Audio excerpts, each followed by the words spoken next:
I remember the first time I saw James, my little brother, as if it were yesterday, though he wasn't so little then. We were both teenagers, but in that moment, it felt like a lifetime ago. I was the one who always kept my head on straight, the sensible one, the one who made sure things didn't fall apart. James, on the other hand, had a knack for getting into trouble. I didn't mind, at least not at first. We grew up in a small terraced house in Clapham, nestled between a couple of busy streets with their incessant hum of life.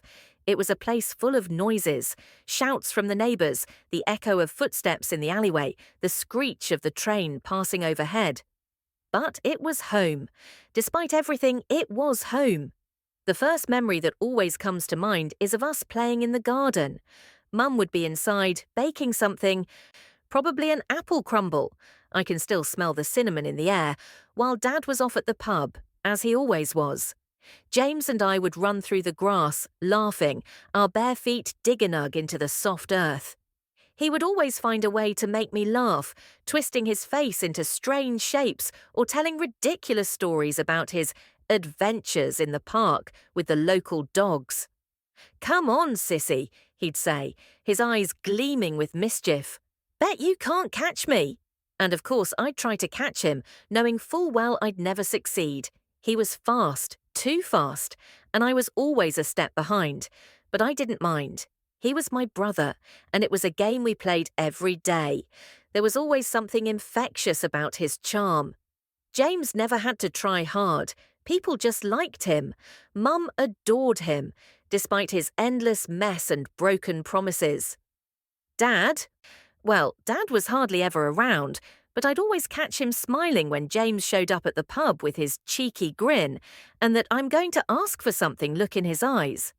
But me? I was the steady one. I was the one who held it together when the house seemed to crumble. Mum would come to me when she couldn't figure out the bills, and Dad, well, he'd mumble at me about how I was too clever for my own good when I tried to help him fix the leaky tap or sort out his budget.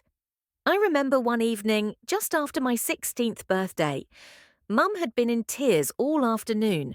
The bills had piled up as usual, and Dad's absence was starting to show. James came into the kitchen, fresh from another adventure, where he'd spent most of the afternoon running around with the other lads in the estate. "Sis," he said, leaning against the doorframe with that easy grin of his, "I need to borrow a tenner." I frowned. "Again?" He shrugged, that familiar nonchalant look in his eyes. "I'll pay you back, promise." Of course he didn't, and of course I didn't say no. How could I? It wasn't even a question. James always knew how to work his charm. He didn't need to ask twice, just one flash of those eyes, that soft voice, and suddenly I was reaching into my purse, pulling out the last of my saved pocket money. "I'll get it to you next week, I swear," he'd say, and I'd nod, secretly knowing that it would be weeks before I saw a penny. But I didn't mind. It was James. And that's what you did for family, right? Fast forward to the summer I turned 18, and the pattern was already set. James's problems were becoming my problems. His emergencies were becoming my responsibility. One Friday evening, he called me from a payphone outside the corner shop, his voice a mixture of panic and charm. "Sis, I need you. I'm in a bit of a bind, and you're the only one who can help me out. Don't worry, I'll pay you back, I swear." I could hear the rustle of paper, the sound of him pacing.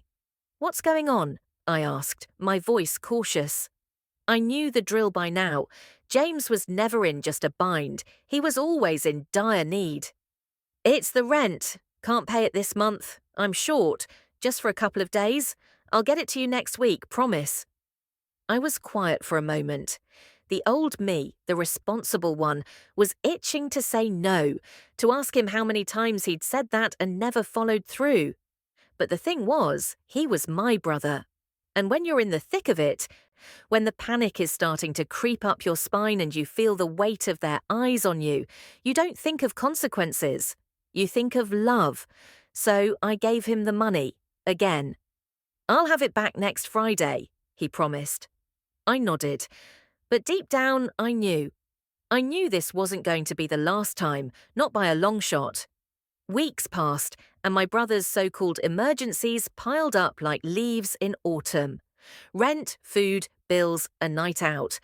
Every single time he promised he would pay me back, and every single time he didn't. And I didn't know how to say no. It wasn't that I didn't try. One evening, after a particularly draining week, I sat him down in the living room. Mum was asleep, her back to us in the old armchair, and I could hear Dad snoring from the bedroom. "James," I began, trying to keep my voice steady. "You owe me a lot of money now. I can't keep doing this." He shifted, the charm slipping from his face for the first time. He leaned forward, his eyes earnest. "Sissy, don't be like this. You know I'd pay you back if I could, but right now I'm struggling. You're the only one I can count on." I felt my resolve crack. I knew what he was doing. I knew, but I couldn't stop myself. "I just don't get it, James. Why can't you—" "I'll get it to you, I swear. Next week, okay?" Next week. Always next week. I let out a sigh, feeling the weight of the years we'd spent like this pressing down on me. But what I didn't know, what I couldn't know at the time, was that this was only the beginning. This was the moment the pattern started, a thread pulled just a little too tight. And for all my good intentions, I was already caught in the web. I just didn't know it yet. Times passed, the city changed, but I didn't. The same shops lined the high street, the same faces buzzed around in the market, but everything else felt like it had shifted under my feet. The years after uni passed by quickly, years spent working my way up in a modest office job in South London, sorting out paperwork and managing clients with a professional smile that often felt a little too rehearsed. I was now 25, confident in my abilities, content in the life I'd carved out for myself. It wasn't glamorous. My flat in Clapham was small, cramped, and a bit too expensive for what it was, but it was mine. I'd invested in some simple pleasures, like a small but reliable car, second-hand of course, and a couple of holidays each year to recharge. Nothing to brag about, but it was enough. I had a steady job at the publishing house, a decent salary that kept the lights on and gave me the occasional treat. James, on the other hand, was still James. I remember the first time he called me after I'd settled into adulthood. It had been a few months since we'd last seen each other, and truthfully, I was still trying to get used to the rhythm of a life without constant interruptions from him. I was on my way back from work, the bustle of the underground humming in my ears, when my phone rang. It was an unknown number. I almost ignored it, but something told me it was him. "Hello?" I said, half expected the usual "I need help" spiel. "Sis, it's me, James." I didn't even have to ask what it was about. "What now?" There was a brief pause, and I could hear him shuffling in the background, probably leaning against some wall, trying to sound casual. "I need some transport money. My bus pass is up, and I've got a meeting with this guy about a business opportunity. It's really urgent. I'll pay you back next month, I swear."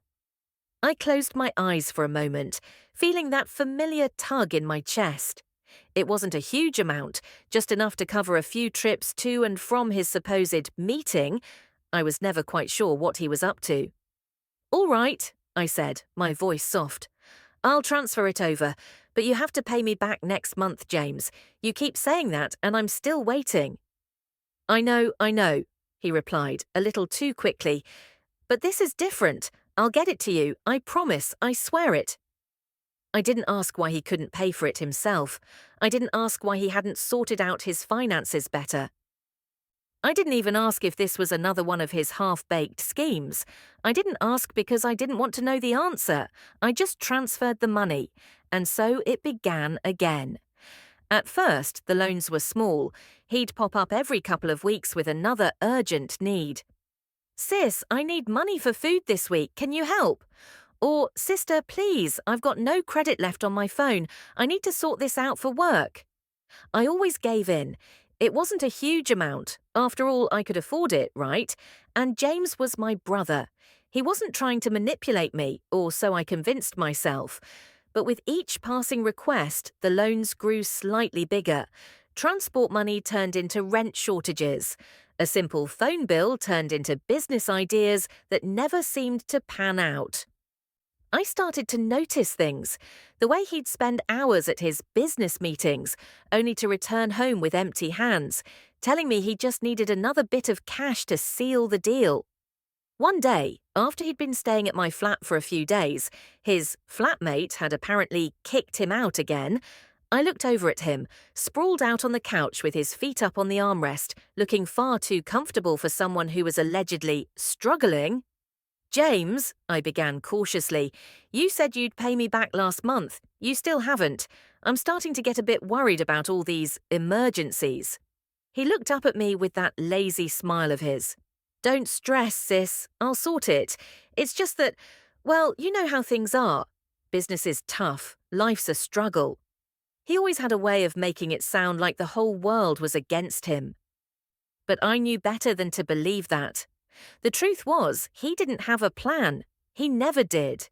He just expected things to work out, to fall into place, like some kind of magic was going to happen.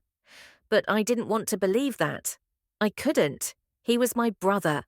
And if I didn't help him, who would? Over the next year, I found myself falling into the same trap.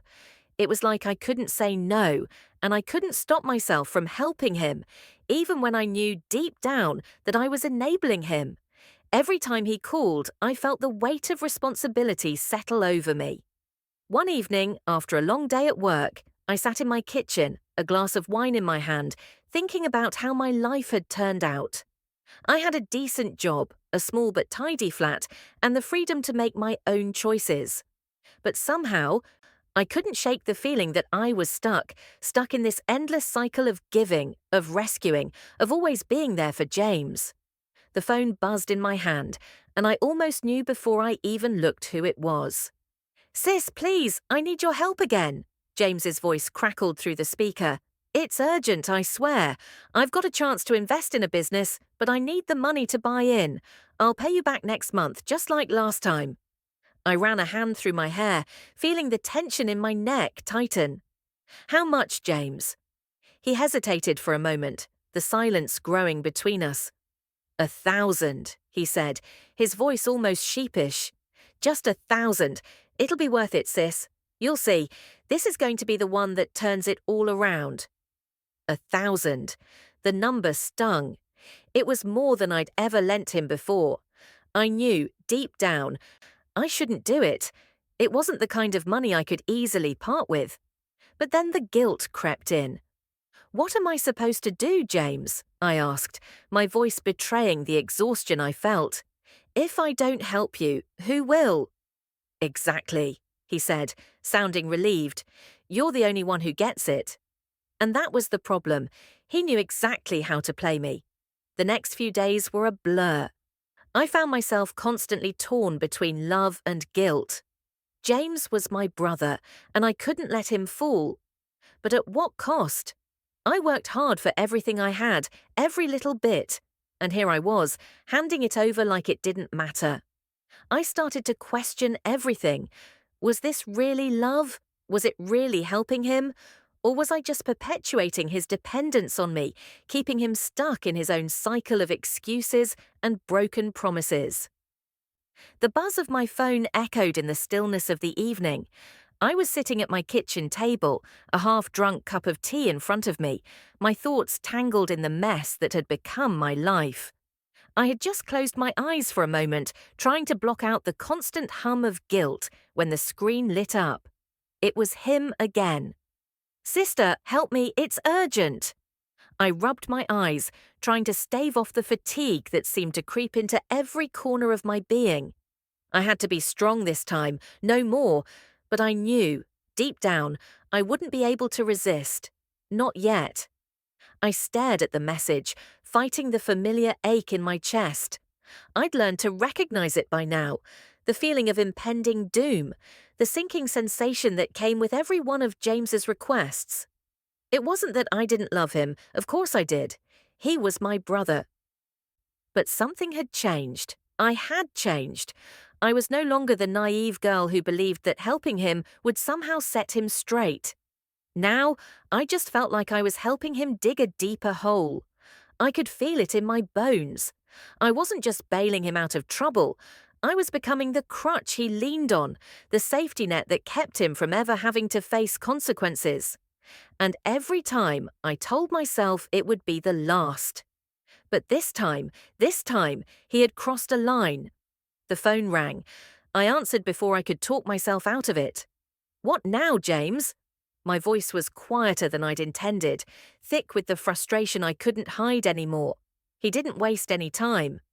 "Sis, I swear down, it's urgent. I need your help.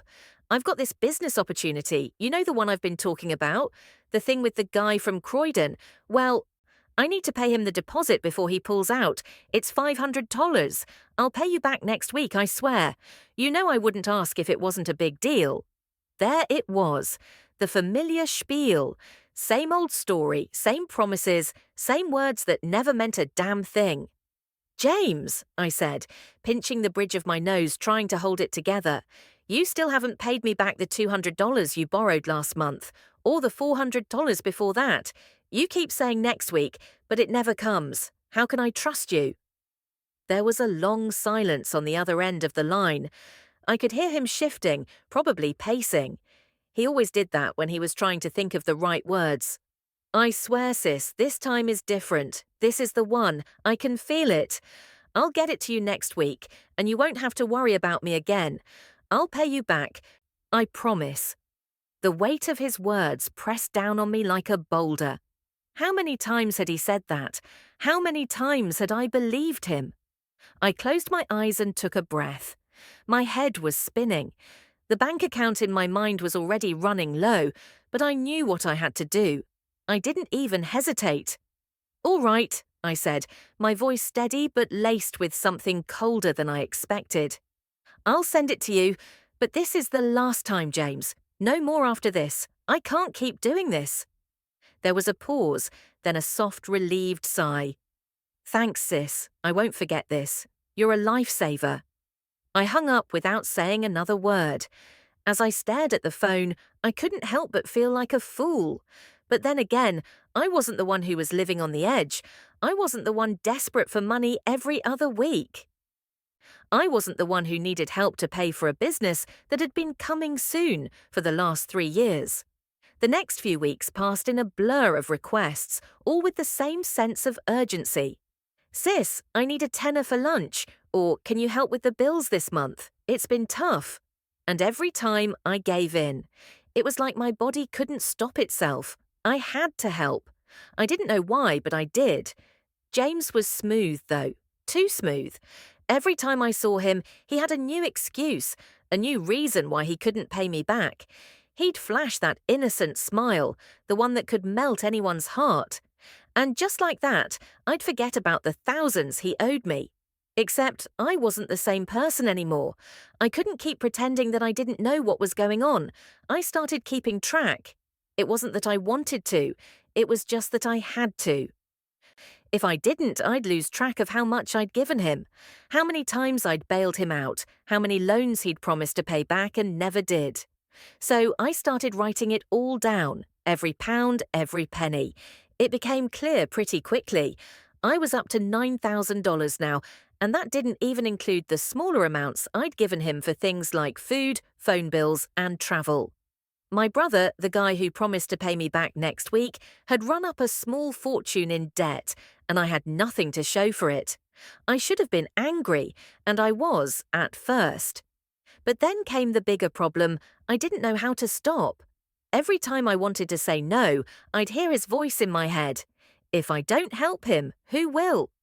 It wasn't just guilt anymore. It was this invisible chain that kept me tied to him, this idea that he was my responsibility. It felt like a weight on my chest, like a constant pressure I couldn't escape. One Saturday afternoon, I sat in the living room, flicking through a magazine I wasn't really reading. I had promised myself I wouldn't pick up the phone when James called. I had promised myself I would not answer. But the phone rang anyway. I picked it up without thinking. "All right, James," I said, already bracing for what was to come. "What is it this time?" "I'm in a bit of a bind," he started, his voice slightly breathless, like he had been running. Sis, I need you to help me with some bills. I've fallen behind on a few payments and I'm really struggling. It's $800 this time, but I swear I'll get it to you next month, all right? $800, another emergency, another promise. James, I started, but the words died in my throat. I could already hear him pleading, see that desperate look in his eyes even though we weren't face to face. I can't do this anymore, I said, before I could stop myself. I can't keep bailing you out. You're not even trying to fix your own problems. You're just depending on me. There was a long silence. I could feel the air thickening, the tension building. I am trying, sis, he said, his voice strained. I am, but I can't do it without you. You're the only one who believes in me. You're the only one who's there for me. I closed my eyes, the anger and sadness swirling in my chest. No, I said, my voice stronger this time. I'm not your safety net anymore, James. You've got to figure this out on your own. There was another silence, longer this time. I could almost hear him trying to work out what to say. Fine, he said, his voice tight with something I couldn't quite place. But don't expect me to forget this. Don't expect me to forget who's always been there. I hung up before I could hear the rest of it.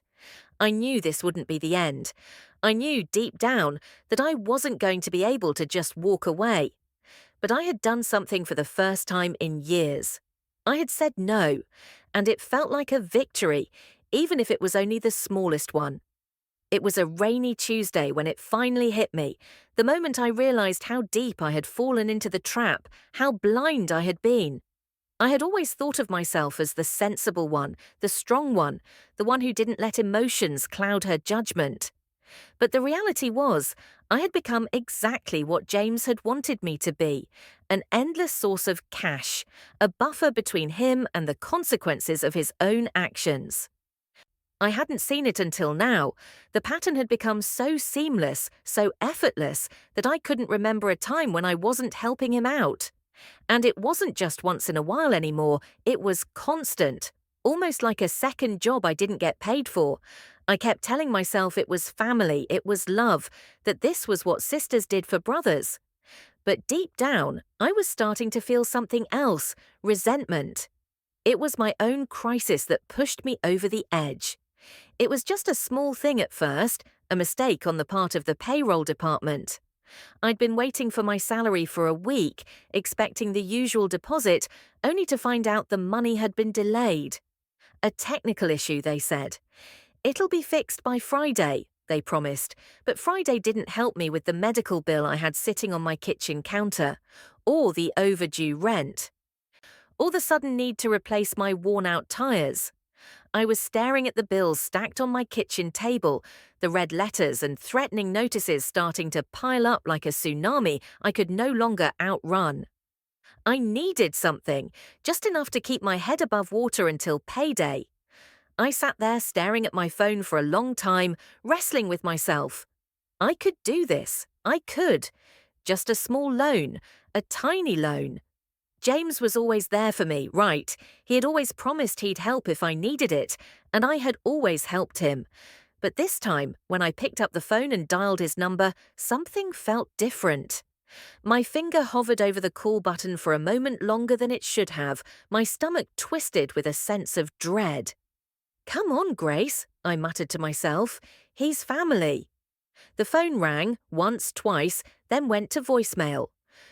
I felt my heart sink. He wasn't answering. That was odd. He was always so quick to pick up when it was his turn to get something. I sent a text message anyway. Hey, James, it's Grace. I'm in a bit of a bind with bills and my salary's delayed. Could you lend me $200 until Friday? I'll pay you back as soon as I get paid. I hit send, then stared at the message for what felt like an eternity. Nothing. No reply, no text, no callback. I tried calling again. Nothing. For the next few hours, I felt like I was in some kind of emotional limbo. Every time my phone buzzed, I hoped it was James. But no, I wasn't sure why I thought he would answer. Deep down, I knew better. It was only later that evening when I finally saw a message from him, 3 hours after I'd sent mine. Sis, I'm really sorry. I've been tied up with something. I'll call you back when I can. No mention of the money, no offer of help, just an empty apology. It didn't hit me all at once. At first, I thought maybe he was genuinely busy, or maybe he'd been in some emergency of his own. But then, the truth started to sink in slowly, like a drop of ink spreading in water. James had become unreachable when I needed him. The one person I had always been there for, the one person I had sacrificed everything for, was never going to sacrifice anything for me. I felt it now, the cold sting of the truth. He wouldn't do it. He didn't want to help me. He didn't need to help me. He wasn't interested in my well-being. He wasn't even interested in my love. What he wanted, what he had always wanted, was a financier, a cash machine he could turn to whenever the need arose. And I had become the fool who had kept feeding that machine. It wasn't until the following morning, when my salary still hadn't arrived and my phone rang again, that the weight of it really hit me. It was James. "Grace," he said, his voice its usual mixture of charm and urgency. "Sis, I'm really sorry. I didn't mean to leave you hanging like that last night, but I need a huge favour right now." I clenched my fists around my phone. "I needed a favour last night, James. A small favour. I don't have time for your huge favour today." "Ah, come on, don't be like that. You know I've got this thing on and it's all going to work out. I'm just asking for a little help. You know I wouldn't be asking if I didn't need it."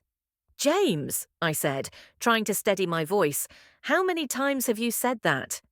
How many times have you promised to pay me back? And how many times have you just disappeared when I needed you?" There was silence on the other end. For a brief second, I thought he was going to hang up on me. But then he spoke.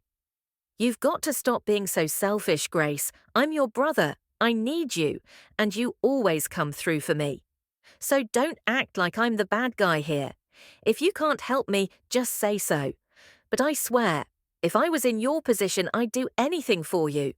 There it was, the same line he'd used 100 times before. If I was in your position, I wasn't in his position, and he wasn't in mine. I took a long, shaky breath. "You don't get it, do you? I'm always there for you, James. I always help you no matter what. But when it comes to me, when I need you, you're nowhere to be found. You've used me. You've exploited me for years, and now I'm done." There was another silence, longer this time.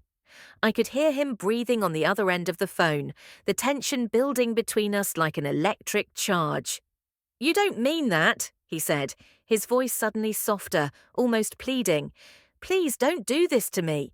"No, James," I said, my voice finally steady, a weight lifting off my chest. "You've done this to me. You've taken advantage of me for so long, and I've let you. I've been enabling you and myself, and I'm not doing it anymore." I heard the change in his tone, the frustration slipping through. "So what, that's it? You're just going to leave me hanging?"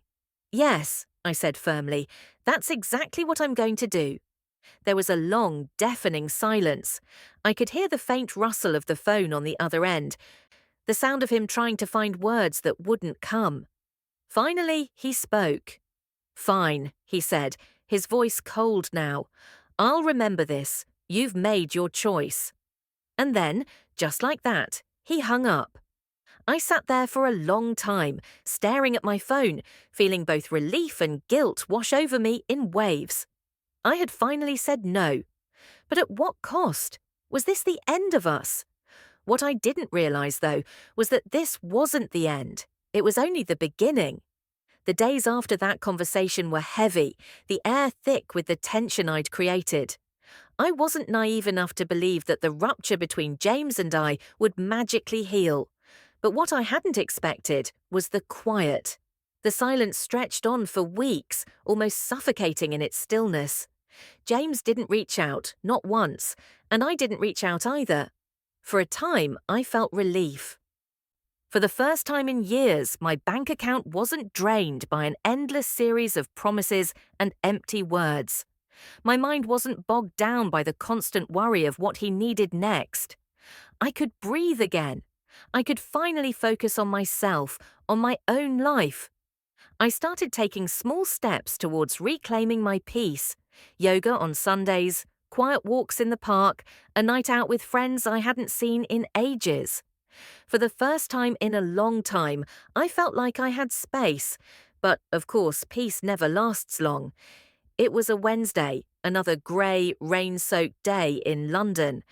I was sitting at my desk in the office, sorting through emails and keeping my head down, when my phone buzzed. It was an unknown number, but something in my gut told me it was him. I hesitated. I had promised myself I wouldn't go back to this.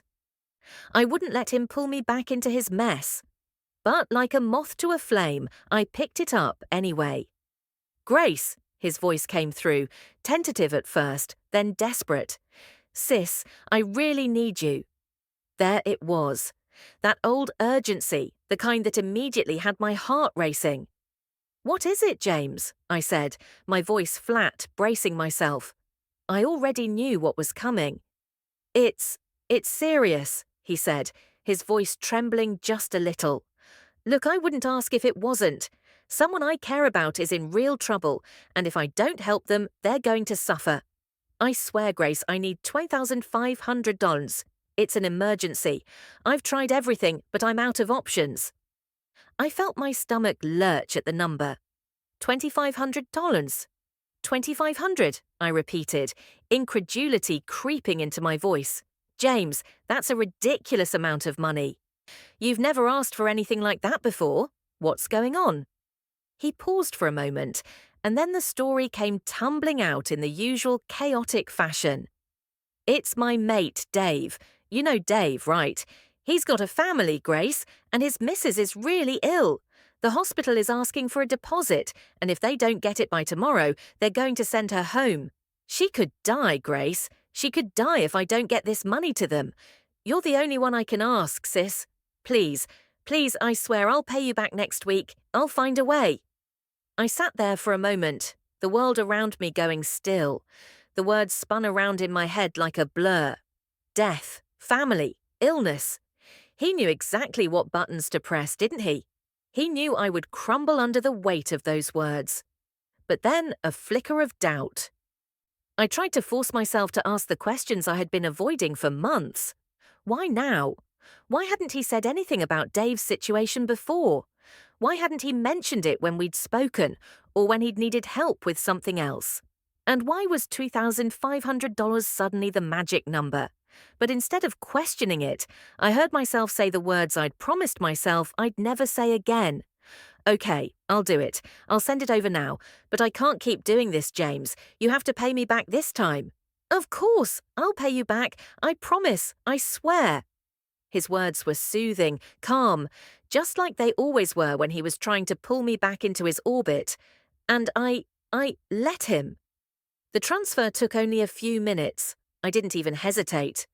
The moment the money left my account, my phone buzzed again. It was James. "Thank you, Grace," he said, his voice soft but full of relief. "You don't know how much this means. I'll get it back to you as soon as I can." I stared at the screen, numb. I'd done it again. But why? Why had I let him do this to me again? The anger started to rise in my chest, but I shoved it down.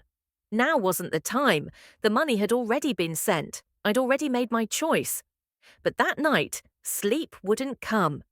The gnawing feeling at the back of my mind was relentless, like a dog digging at the door. I couldn't stop thinking about what James had said. If I don't help them, she could die. His mate, Dave.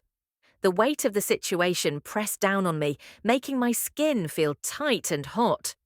I tried to convince myself it was for a good cause.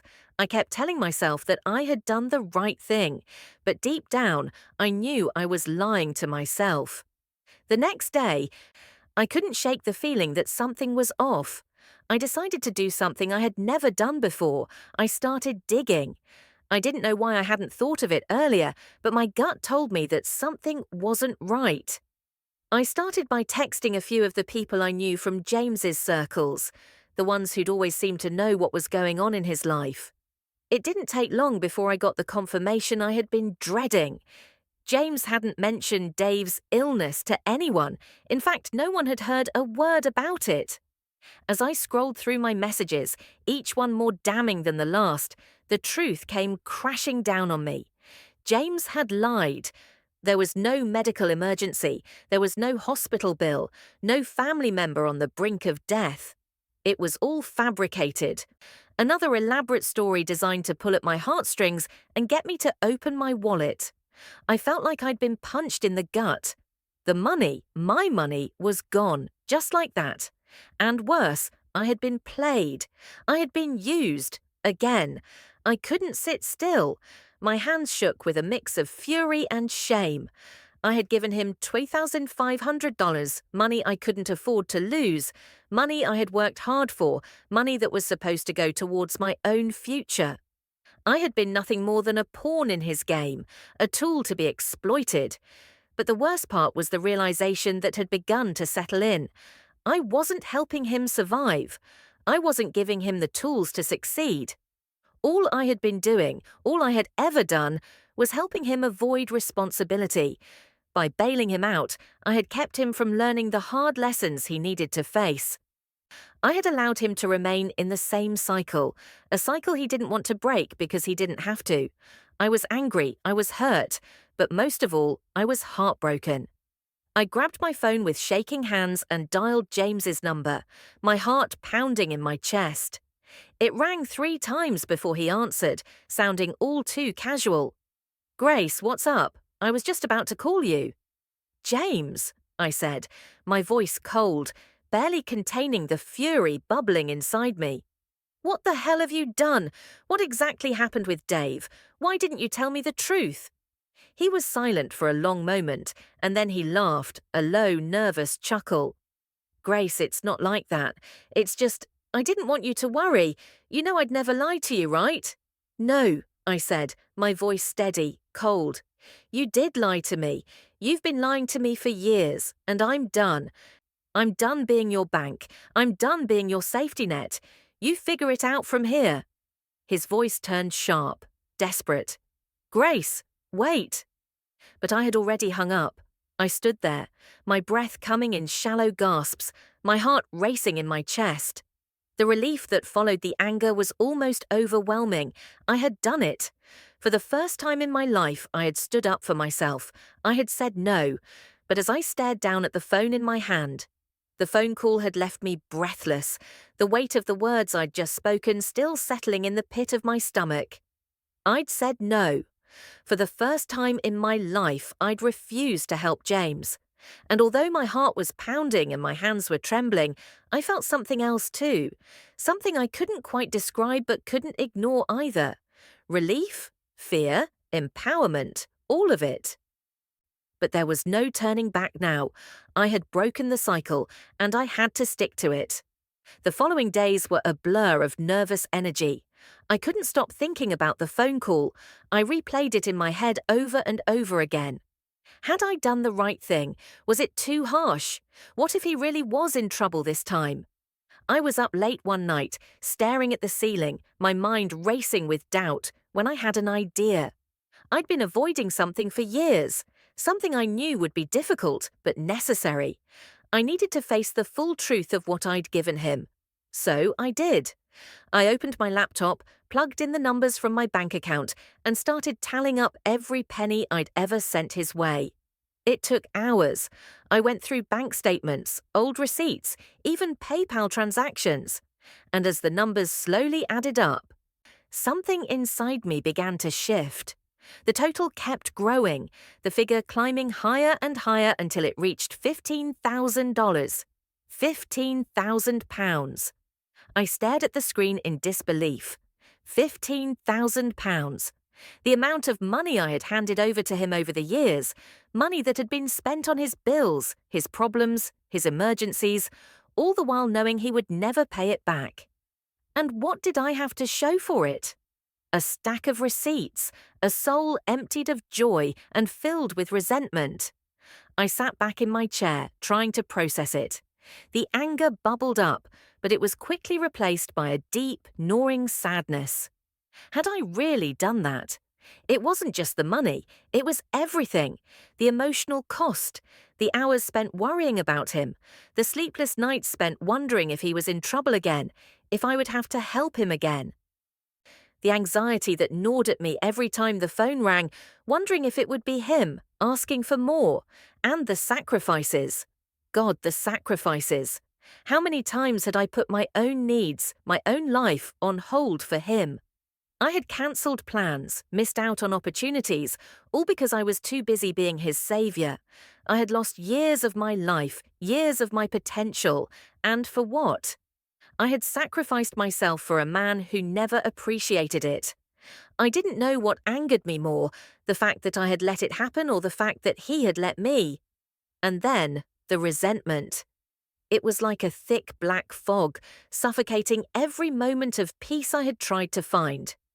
James had been allowed to live in a world where there were no consequences, where nothing was ever his fault, where someone was always there to bail him out. And I had been that someone. I had been his crutch. I had let him lean on me until I could no longer stand. It was enough. Enough. The decision hit me with the force of a thunderclap. I was done. I wasn't going to be his bank anymore. I wasn't going to keep enabling his behaviour. I had to be firm. I had to cut him off completely, not just financially, but emotionally as well. And the only way to do that was to finally have that conversation, the one I had been dreading for years. I spent the next few days rehearsing the conversation in my mind, playing it over and over again like a script. I knew he would call. I knew he'd be angry, desperate, manipulative. But I couldn't back down. I couldn't afford to. I wrote down the words I wanted to say, even though I knew the conversation would never go according to plan. I didn't care. I had made up my mind. It wasn't just about money anymore. It was about respect, and it was about my life, my future. That afternoon, my phone buzzed. The name on the screen sent a chill through me. James. For a second, I almost didn't answer. My heart thudded against my ribs, my palms sweating. But I had to. I couldn't keep running from this. I took a deep breath and answered. "Grace," James said, his voice almost soothing. "Sis, I really need you. It's an emergency." The words were so familiar, they nearly made my stomach flip. But I refused to be pulled in again. "What is it this time, James?" I said, trying to keep my voice steady. There was a brief pause, and then he launched into his usual routine, an exaggerated story about a crisis at work, someone's car breaking down, some friend in desperate need of money. But I wasn't listening to the details. I was only listening to the tone, the familiar plea that always came with his requests. "Please, please, Grace, I need you. It's urgent." But this time, something inside me clicked. No more. I took another deep breath, the words coming out more easily than I expected. "James, I can't do this anymore. I can't keep giving you money. I've been helping you for years, and I've done it out of love, out of family. But this isn't helping you. It's enabling you. I'm not your bank, and I can't keep pretending I am." There was a long silence on the other end of the line. My pulse hammered in my ears. I felt like I was standing on the edge of a cliff, the ground falling away beneath me, and then the explosion. "What the hell?"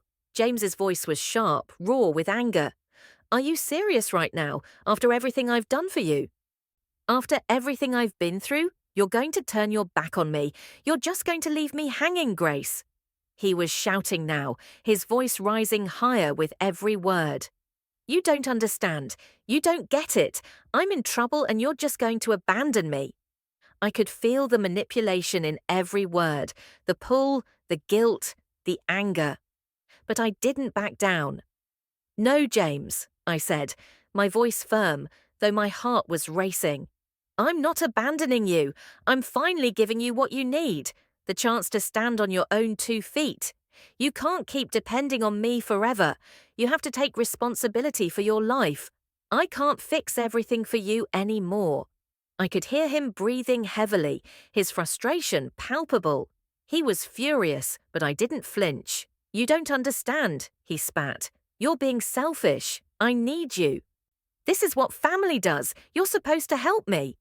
I closed my eyes, the sting of his words cutting deep. But I stood my ground. No, I said, my voice unwavering. What you need isn't help. It's a wake-up call. I'm done. There was a silence, a long one, thick with the weight of everything unsaid. And then the final words came, bitter and cold. Fine, he said, his voice a low growl. I'll remember this. You'll see. You'll regret this. And with that, he hung up. I sat there, phone still pressed to my ear, the echo of his anger ringing in my head. My heart was pounding in my chest, my thoughts scattered. But there was something else too, a strange, calm clarity. I had done it. I had finally said no, and this time, for real. I didn't know what would happen next, but I knew this was the moment that would change everything.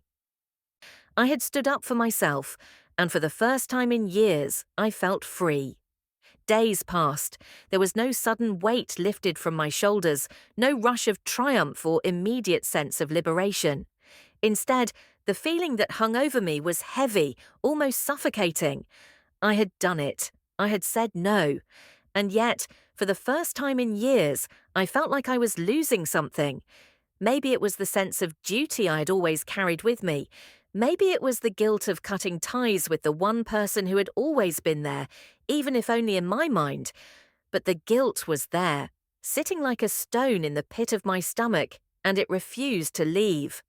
I woke up the next morning with a gnawing emptiness that I couldn't shake. The silence between James and I was deafening. No phone calls, no texts, no messages, just the eerie stillness of a relationship on pause. I didn't know if he was angry, hurt, or just indifferent. I didn't know if he was going to cut me out of his life for good, or if he would eventually come crawling back.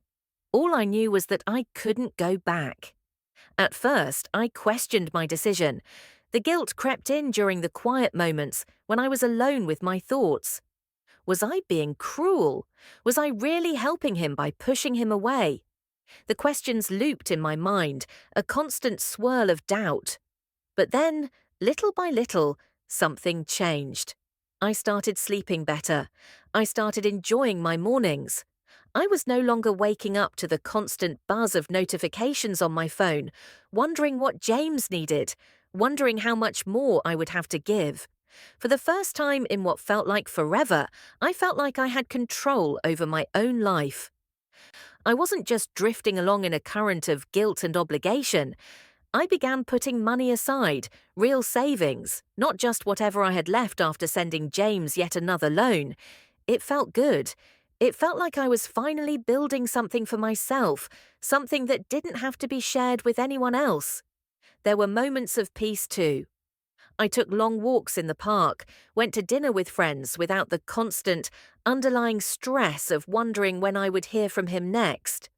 I spent weekends doing things I enjoyed, like reading or binging the latest Netflix series without a sense of dread gnawing at my insides. The cloud that had hovered over me for years was lifting, and in its place there was something else, clarity. I could see my life more clearly now. I could see what I wanted, what I needed, and how much I had been sacrificing just to keep James afloat. I had been treading water for so long, keeping him above the surface, that I hadn't realized how much I was sinking myself. Now I was floating. I was breathing. But as with everything in life, peace came with a price. It didn't take long for the pressure to start building. My family, the ones who had always known the dynamic between James and me, began to notice the shift. At first it was just small comments, nothing too direct, but I could feel the unspoken tension in every word. "Grace," my mum said one evening as we sat around the dinner table, the smell of roast lamb thick in the air. "James was asking about you the other day. He said you've not been in touch lately. He's having a rough time. You know how things are with him." I set my fork down slowly, my stomach tightening. "I'm not going to keep helping him, Mum," I said, my voice steady but firm. "I've already told him. He's got to figure things out on his own." Mum's expression softened, but there was a look of concern in her eyes. Grace, darling, you know he's not doing well. He looks up to you so much. He needs you. Don't you think you could, just this once, help him out? I felt my chest tighten. The words were so familiar, so expected. My heart tugged, the old patterns trying to pull me back into the cycle. But I couldn't go there again. Mum, I love him, but I've done enough. He needs to learn to stand on his own. I can't keep bailing him out every time he gets in trouble. Well, maybe it's because he doesn't have anyone else to turn to, she said softly. You're his sister, Grace. He's family. I closed my eyes, taking a deep breath. I knew she was just trying to help, but this wasn't something she understood. It wasn't just about being there for him anymore. It was about creating boundaries, about not enabling his behavior. I'm still here for him, Mum, I said, my voice low. But I'm not giving him any more money. That's my final decision. She sighed, her face pinched with worry. I just don't want him to fall apart.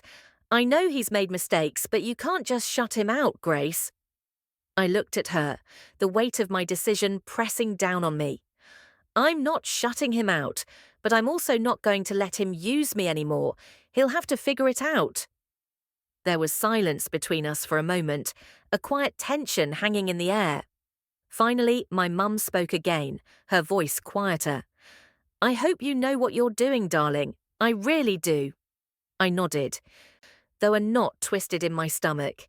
I knew she was worried. They all were. But they didn't see what I saw. They didn't see how far James had pushed me, how much of myself I had given away. They didn't see the toll it had taken. Days passed, and I continued to stand firm, but the pressure didn't stop there. A few weeks later, it was my older sister, Emily, who called. Grace, we need to talk about James. I rolled my eyes before I even picked up the phone. I've already talked to him, Em, and I've made my decision. I'm not giving him any more money. She sighed. I know, but he's really struggling, and Mum's been talking to me. She's worried. I know you're upset with him, but maybe you could just help him a bit, just this once. Emily, I can't, I said, my voice sharp. I've given him enough. He's got to learn to stand on his own 2 feet. I'm not his safety net anymore. Grace, I get it. I do.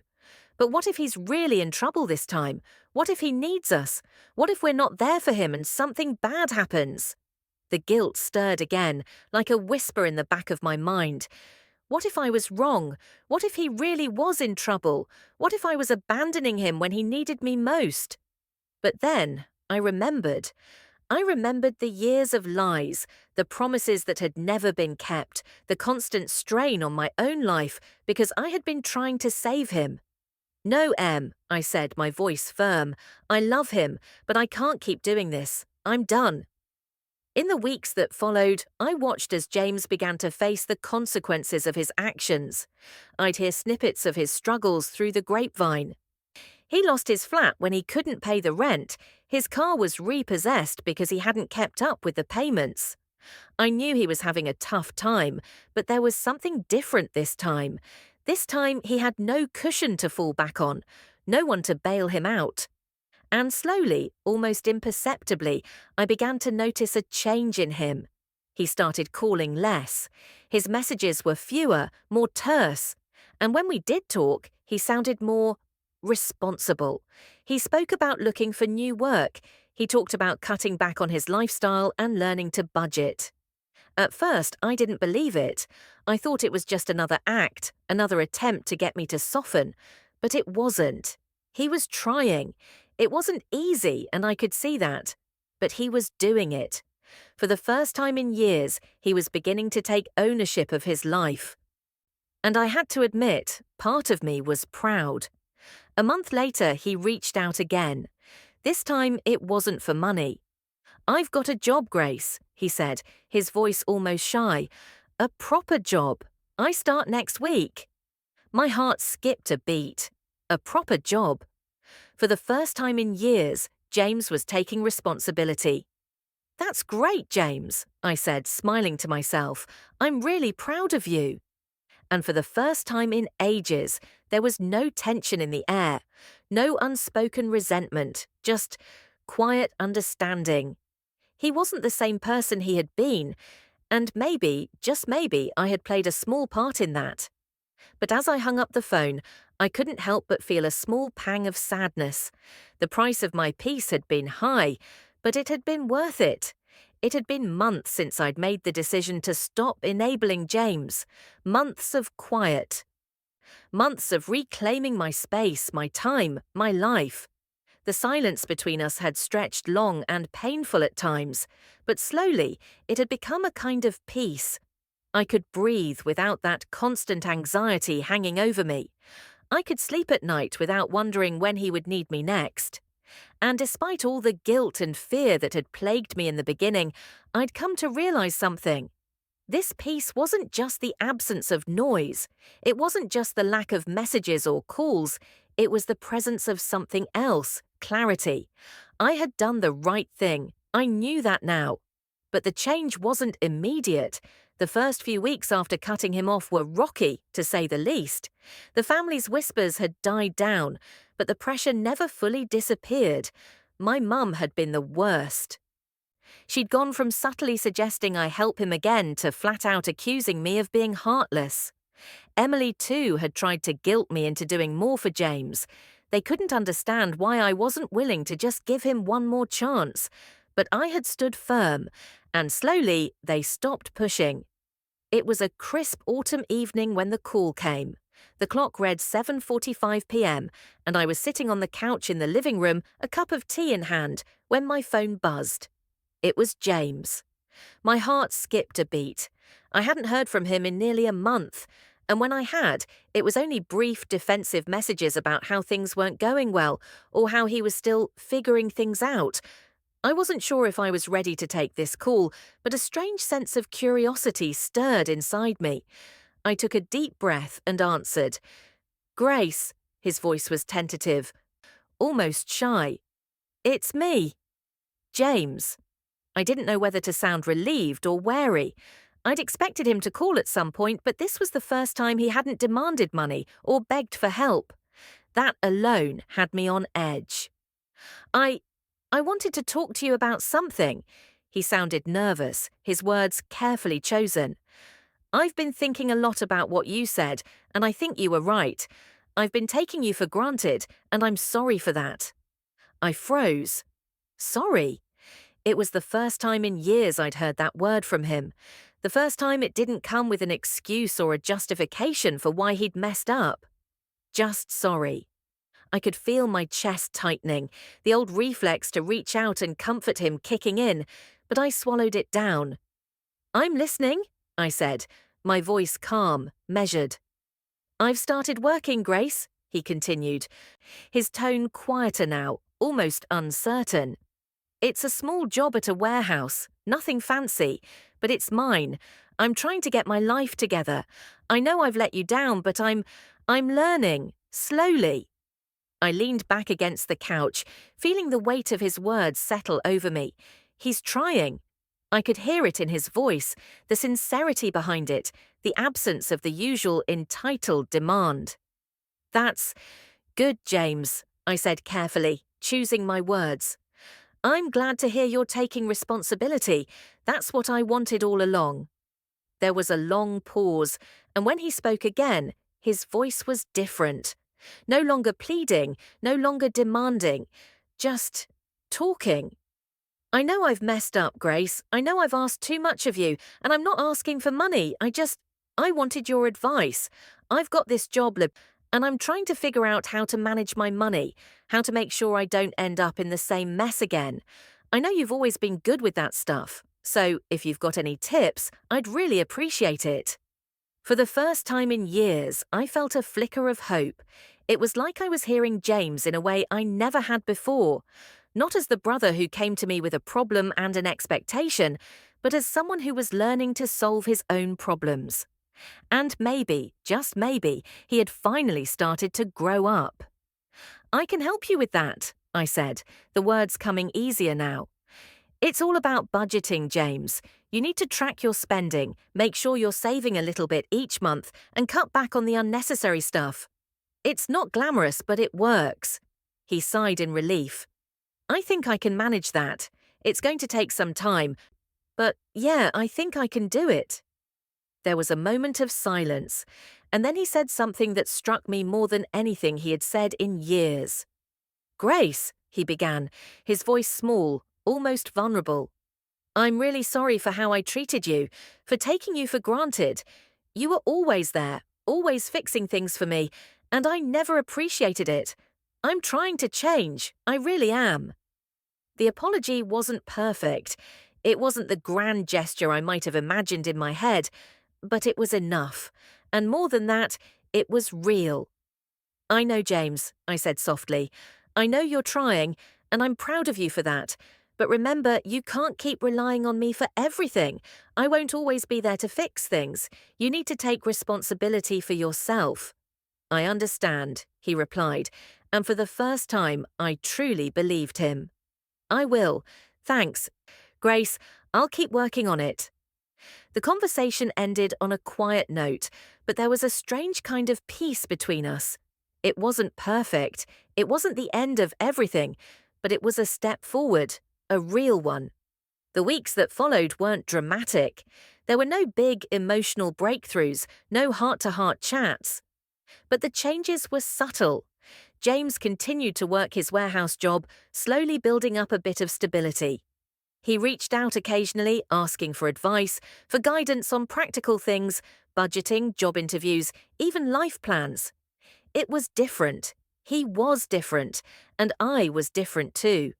For the first time in years, I didn't feel like I had to carry the weight of his life on my shoulders.